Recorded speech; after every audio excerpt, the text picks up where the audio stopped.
গণতন্ত্র প্রতিষ্ঠায় প্রয়োজনীয় সংস্কার শেষে দ্রুত নির্বাচনের তাগিদ দিয়েছেন বিএনপির স্থায়ী কমিটির সদস্য ডক্টর আব্দুল মঈন খান। সকালে জিয়া উদ্যানে কথা বলেন তিনি। ছাত্রদলের ৪৬তম প্রতিষ্ঠা বার্ষিকী উপলক্ষে বিএনপির প্রতিষ্ঠাতা জিয়াউর রহমানের সমাধিতে দলীয় নেতাকর্মীদের সঙ্গে নিয়ে শ্রদ্ধা জানান মঈন খান। পরে ডক্টর আব্দুল মঈন খান বলেন, চেপে থাকা স্বৈরশাসনের অবসানে ছাত্র জনতার সাথে ছাত্রদলের অবদান স্মরণ করতে হবে। জুলাই আগস্টের আন্দোলনকে গণতান্ত্রিক অধিকার প্রতিষ্ঠার সংগ্রাম বলে মন্তব্য করেন তিনি।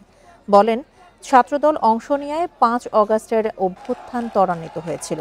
বিএনপির এই সহযোগী সংগঠন বৈষম্য বিরোধী ছাত্র আন্দোলনের ব্যানারেই আন্দোলনে অংশ নেয় বলেও জানান তিনি।